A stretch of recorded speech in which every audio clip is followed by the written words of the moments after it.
Secretary General, UN Commissioner for Refugees, Mr. Vice President, Excellencies, ladies and gentlemen. Today, this occasion of celebrating 40 years of Afghan refugees in Pakistan. And I said celebrating because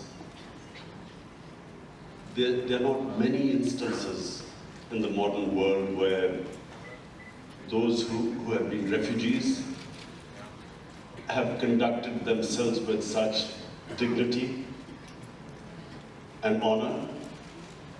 And the hosts, despite challenging economic situation, probably the last 20 years have been the most difficult for the people of Pakistan in terms of our economic situation. So the hosts, despite unemployment, competition for jobs, the way they have kept the wonderful relationship with the Afghan refugees.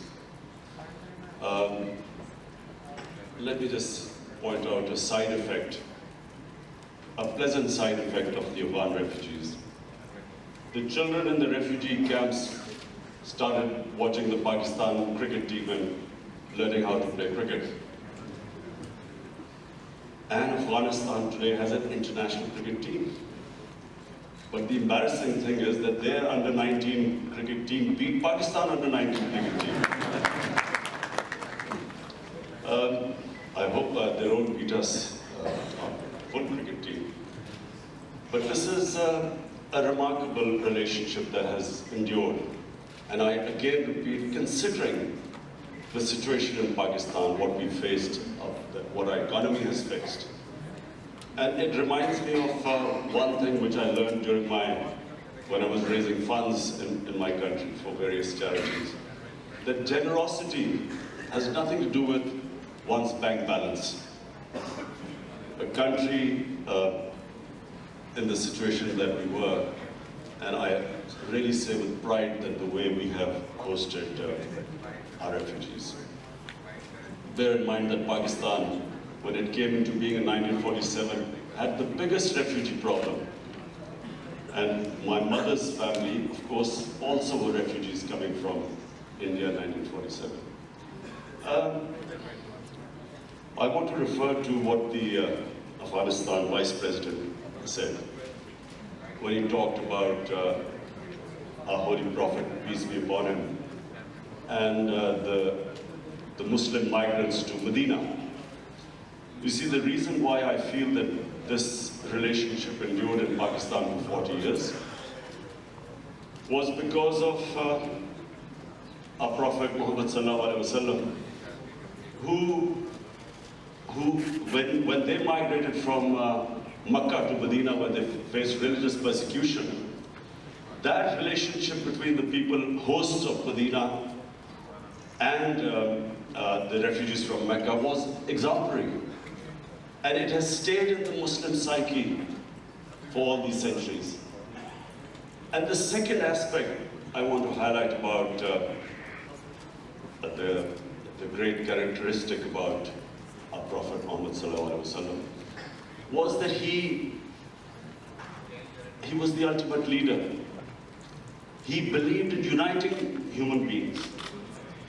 His title given to him in our book, Holy Quran, was a mercy for mankind, not for Muslims, for mankind. And he showed an example of forgiving all the people who persecuted him and then uniting human beings. And this is the hallmark of a good leader. We love Nelson Mandela because he forgave the people who persecuted him, united human beings, saved South Africa. And unfortunately, when we look at much richer countries, this is not the case. Political leaders used refugee problems for dividing humanity.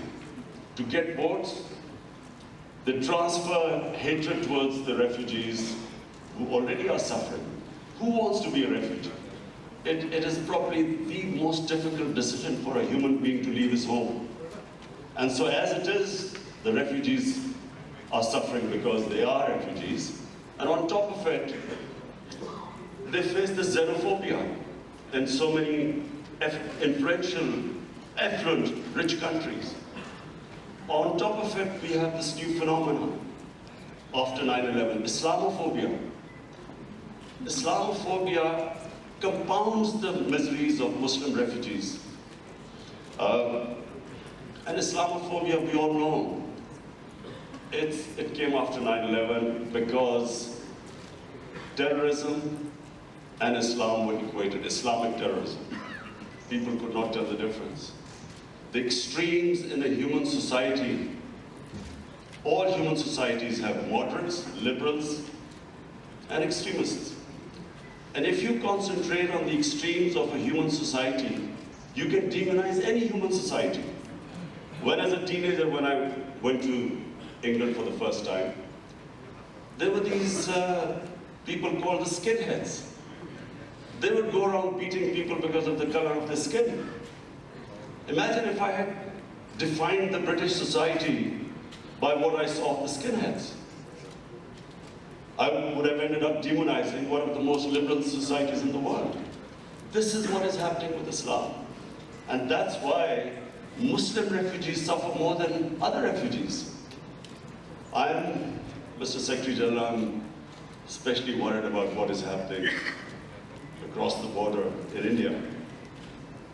An extremist ideology has taken over a country of over 1 billion people with nuclear arms. The ideology which talks about racial superiority and then shifts the blame for why this race hasn't attained its so-called great potential, they shifted towards another minority and spread hate against it.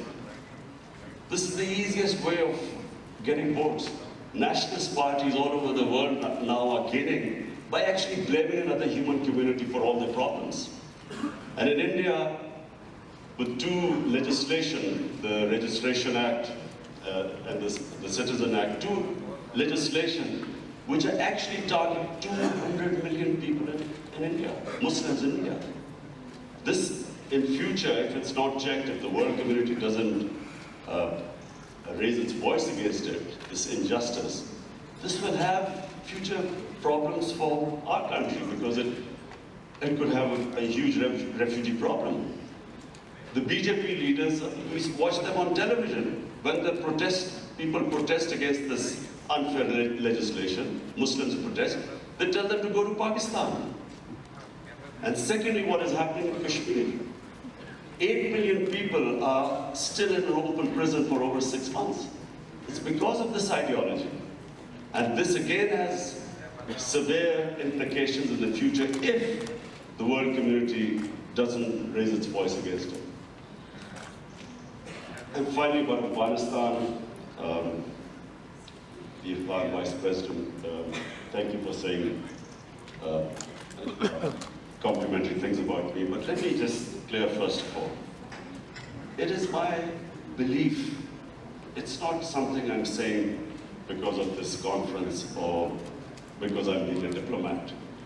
It is my belief that the people of Afghanistan in the last 40 years have suffered more than any other human community. And I pray from my heart that these peace talks succeed in Afghanistan. We have been, ever since my government has come into power, we have tried our best. Whatever support we can give to these peace talks, I can tell you we have tried our best. Mr. Zalmi Khalidzad is sitting here. I had several meetings with him. He knows that the whole country is on the same page. Our security forces are on the same page. Normally there was an idea that the security forces in Pakistan had their own policy and the government a different one. This is not the case in Pakistan anymore. Whatever the situation might have been in the past, right now I can tell you, all of us, there's one thing we want is peace in Afghanistan. It's not just because we have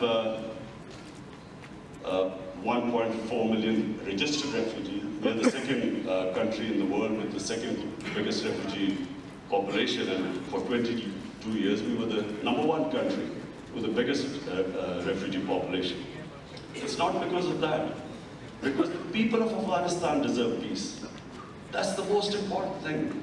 Just on as a human being, we should all hope that the long-suffering Afghan people finally have peace. And we will be doing everything. We are doing everything to facilitate this process. And not only doing everything, we are praying that this peace process now moves forward in the right direction. Mr. Vice President, you mentioned about safe havens in Pakistan. I can tell you that there are no safe havens here. After 9/11, it is possible that there were places where the militants who were fighting in Afghanistan, it's possible they stayed. But then we have refugee camps for over 500,000 people, over 100,000 people. How is any government supposed to check a few thousand militants if they operate from within them? In a way, it is important for peace so that the refugees, the conditions in Afghanistan are such that the refugees can go back. So then we can take responsibility if someone operates from this side. But with still 2.7 million Afghans there, it is not possible for us to completely guarantee, although we are building a fence now, and almost the fence has been completed. But it is still not possible. But rest assured, it is not in our interest that there is conflict in Afghanistan. Not in our interest. Number one, I repeat, because we want peace in Afghanistan on a humanitarian level. And we've always had, and even before Pakistan came into being, this part of India always had close ties with Afghanistan. In fact, for 80 years or 70 years, this was part of Afghanistan where you're sitting right now. So, number one, on humanitarian basis. Number two, because our areas on the borders, on the Durand line, either side of the border, this war on terror has devastated the people. There's massive poverty there. And the one way we can actually bring jobs and prosperity is by having trading relationship and peaceful relationship. So, to rehabilitate the merged districts that have become part of Pakistan, and at one point, half the population of the merged district was internally displaced, internal refugees. So to bring them, give them jobs, bring prosperity, we need peace in Afghanistan. And then, for the future, the connectivity between Pakistan, Afghanistan, and Central Asia, as Mr. Vice President mentioned again, that is the future. Trade. It is how we will give. We have the second youngest population in the world. We need to give them jobs. Jobs won't come with conflict. We need peace. So let me assure you that it is not in the interest of Pakistan for there to be any strife in Afghanistan. Whatever, I don't know, whatever the policies might have been before, but I can tell you, since 1.5 years my government has come into power, we have done everything, and I really mean everything, to facilitate the Afghan peace process. Finally, Secretary General, I want to especially welcome you here. I want to welcome you because it's a very important time. I think the UN must play its part. I don't say it as political point scoring. I really am worried of what is happening in India. And it's not just me who's worried. If you look at the demonstration in India, what is going on, the civil society, the intellectuals, the opposition party members, everyone is worried what's happening there. I know India. I used to play cricket, and cricket, as you know, the India-Pakistan cricket match, was bigger than most of you probably watch Soccer World Cup. This was the biggest event that ever used to take place. And I can tell you this is not the India I know. This is not the India of Nehru and Gandhi. This is something unique that's happening. And as a student of history, whenever an ideology that is based on hate and which brings in this ultra-nationalism of any race, it always ends up in bloodshed. This ideology was inspired by the Nazi Germans, by the Nazis. You just have to read what their founding fathers said about the Nazis, how they admired them, the racial purity, and how the ethnic cleansing of Jews was accepted by them. And if this ideology is not checked, like in the 30s, the Nazi ideology was not checked, it will end in massive bloodshed. This is not a small joke, a country of over 1 billion people. Pakistan, a country of over 200 million people. And in future, if the United Nations does not play its part, this could become one of the flashpoints in the world. And that's why I'm not to alarm you, but prevention is better than cure.